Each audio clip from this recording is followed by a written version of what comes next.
사랑하는 성도 여러분, 안녕하세요. 말씀 묵상으로 인도하는 김영선 목사입니다. 뿌리가 깊은 나무는 비록 겉으로 볼 때 약해 보일지라도 비바람이 불면 절대 넘어지지 않습니다. 우리의 영혼도 마찬가지입니다. 이제 로마서를 가지고 말씀 묵상을 하려고 하는데요. 복음의 기초를 다시 한번 확인하고 세워가면서 특별히 요즘같이 모든 것이 빠르게 변하는 이 시대에 영원한 복음의 진리를 다시 깊이 뿌리내리면서 단단히 서가시는 여러분이 되시기 바랍니다. 로마서 1장 8절에서 17절까지 말씀입니다. 나는 먼저 여러분의 모두의 일로 예수 그리스도를 통하여 나의 하나님께 감사를 드립니다. 그것은 여러분의 믿음에 대한 소문이 온 세상에 퍼지고 있기 때문입니다.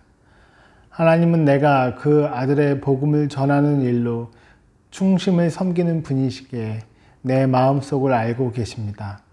나는 기도할 때마다 언제나 여러분을 생각하며 어떻게 해서든지 하나님의 뜻으로 여러분에게로 갈 수 있는 좋은 길이 열리기를 간구하고 있습니다. 내가 여러분을 간절히 보고 싶어 하는 것은 여러분에게 신령한 은사를 좀 나누어 주어 여러분을 굳세게 하려고 하는 것입니다. 이것은 내가 여러분과 함께 지내면서 여러분과 내가 서로의 믿음으로 서로를 격려받고자 하는 것입니다. 형제자매 여러분, 여러분은 이것을 아시기 바랍니다. 나는 여러분에게 가려고 여러 번 마음을 먹었으나 지금까지 길이 막혀서 뜻을 이루지 못하였습니다. 나는 다른 이방 사람들 가운데서도 열매를 거둔 것과 같이 여러분 가운데서도 그것을 좀 거두려고 했던 것입니다. 나는 그리스 사람에게나 미개한 사람에게나 지혜가 있는 사람에게나 어리석은 사람에게나 다 빚을 진 사람입니다. 그러므로 나의 간절한 소원은 로마에 있는 여러분에게도 복음을 전하는 일입니다. 나는 복음을 부끄러워하지 않습니다. 이 복음은 유대 사람을 비롯하여 그리스 사람에게 이르기까지 모든 믿는 사람을 구원하는 하나님의 능력입니다. 하나님의 의가 복음 속에 나타납니다. 이 일은 오로지 믿음에 근거하여 일어납니다. 이것은 성경에 기록한 바 의인은 믿음으로 살 것이다 한 것과 같습니다. 여러분, 오늘 본문에서 가장 많이 나오는 단어는 바로 복음입니다. 바울은 복음 때문에 기뻐하고 바울은 복음을 부끄러워하지 않고 그리고 복음을 위한 삶의 목표를 갖고 바울은 살아갔습니다. 8절에 나는 먼저 여러분의 모두의 일로 예수 그리스도를 통하여 나의 하나님께 감사를 드립니다. 그것은 여러분의 믿음에 대한 소문이 온 세상에 퍼지고 있기 때문입니다. 여기서 바울이 로마교회 성도들을 향해 기뻐하고 있는데요. 그것은 다른 것이 아니라 믿음의 소식, 교회가 만들어졌다는 소식을 접했기 때문입니다. 사도행전 2장의 오순절 사건 때 여러 지역, 여러 곳에서 사람들이 모여들었는데 그때 베드로의 설교를 통해 복음을 받아들인 자들이 예루살렘의 담장을 넘어 세계의 끝인 로마까지 복음을 전파해 로마에도 교회가 세워졌다고 추측을 합니다.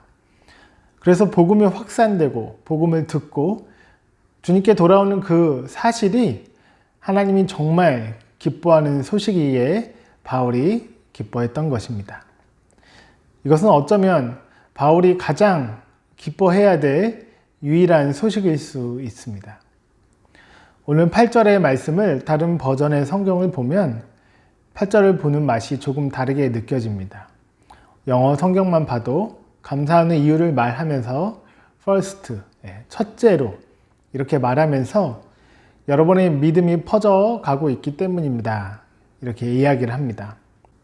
논리적이고 수사학을 중요시 여기는 헬라 철학을 기반으로 하는 이방 사람들에게, 특별히 로마에 살고 있는 성도들에게 편지를 하면서 첫째로 이렇게 이야기를 하면 두 번째, 세 번째가 나와야 하는데 첫 번째 이유만 말을 하고 끝을 냅니다. 이것은 첫째가 가장 중요하면서도 또 동시에 유일한 이유가 되기 때문입니다. 다르게 비유를 들자면 집을 나간 탕자를 기다리는 아버지에게 여러분, 기쁜 소식이 무엇일까요? 첫째도 둘째도 셋째도 그 집을 나간 탕자가 돌아온 것이겠죠. 아니, 가장 중요하고 유일한 소식일 것입니다.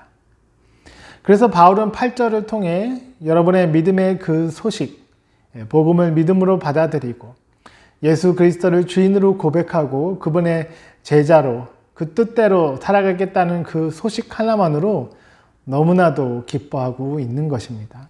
하나님은 회개할 것이 없는 의인 9명보다 죄인 1명이 그 마음을 돌이켜 다시 하나님께 돌아오면 천국에서 가장 큰 잔치가 벌어진다고 말씀하셨습니다. 우리가 복음을 받고 구원받게 된 이 사실이 이렇게 기쁘고 중요한 사실임을 다시 깨달으시기 바랍니다. 11절에 내가 여러분을 간절히 보고 싶어하는 것은 여러분에게 신령한 은사를 좀 나누어 주어 여러분을 굳세게 하려고 하는 것입니다.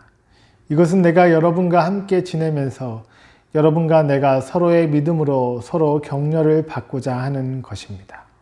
바울이 그 수고와 시간을 들이며 그렇게 로마에 가고 싶어하는 4가지 이유가 나옵니다. 먼저 로마에 있는 성도들을 굳세게 하려고 하는 것입니다. 토닥여주고 격려하면서 로마 사람들의 성도들의 얼굴도 좀 보고 또 신령한 은사를 나눠주기 때문이라고 합니다. 은사는 당연히 사람이 아니라 성령님이 주시는 것이지 않습니까? 그런데 성령님도 사람을 통해서, 즉 바울을 통해 로마 교회에 영적인 축복과 유익을 나누어 주신다는 것입니다. 이게 어떤 아주 거창하고 신비스럽고 기적 같은 것을 행한다는 것이 아니라 바울이 갖고 있는 복음에 대한 지식과 영적인 통찰력과 분별력을 알려주려고 그들과 서로 함께하고 예배하고 격려하고 기뻐하고 그런 소소한 은혜를 포함하며 그 모든 것들을 함께 나누고 싶어 하는 것입니다. 그래서 바울은 로마 성도들을 하루라도 빨리 만나기를 기대하고 있습니다. 그런데 바울은 하나님께서 그 지식과 총명을 사용하셔서 복음을 총정리하게 할 만큼 정말 복음에 능통한 통달한 사람입니다. 이에 비해 로마 교인들은 복음의 초보라고 볼 수 있지요. 마치 피아노 앞에서 세계적인 피아니스트와 이제 막 도레미파솔을 치는 초보가 만난 꼴입니다. 그런데 우리가 아까 봤던 11절, 12절을 다시 보시면 여러분, 여기 있는 내용들의 방향이 어떻습니까? 일방적입니까? 그렇지 않습니다. 바울이 너네가 복음을 잘 모르니까 집중적으로 가르치고 또 바울 혼자만 이야기하는 것이 아니라 여러분과 내가 서로 믿음으로 서로 격려를 받고자 하는 것입니다. 네, 믿음의 상호 관계가 나오고 있습니다. 정말 놀랍지 않습니까? 여기에서 우리는 또 바울의 겸손을 배울 수 있습니다. 이게 또한 우리의 성도의 모습입니다. 하나님 앞에서 그 어떤 차별이나 높고 낮음, 먼저 되고 나중되는 것이 없습니다. 서로가 다 하나님이 보시기에 연약하고 부족한 것을 알기 때문에 서로 의지하고 격려하는, 그러면서 복음을 더 아름답게 세워가는 이런 모습이 나오고 있습니다. 우리도 하나님께 믿음을, 복음을 선물 받았습니다. 그런데 이게 끝이 아닙니다. 우리의 반응이 나옵니다. 기쁨과 찬양과 순종과 희생이 나오게 됩니다. 아무튼 바울은 어서 빨리 로마의 교인들과 이런 나눔을 하고자 13절에 형제자매 여러분, 여러분은 이것을 아시기 바랍니다. 나는 여러분에게 가려고 여러 번 마음을 먹었으나 지금까지 길이 막혀서 뜻을 이루지 못하였습니다. 아무리 좋은 일이라도 당장 할 수 있는 건 아닌 것 같습니다. 때가 아직 안 됐기 때문입니다. 지금 바울은 이 로마서를 기록하기를 3차 전도 여행 때 고린도에서 작성한 것으로 추정을 합니다. 그 기간 동안 얼마나 가고 싶었을까요? 좋은 일이라도, 아니 그게 하나님이 너무나도 기뻐하시는 일이라도 당장 길이 열리지 않을 수도 있다는 것입니다.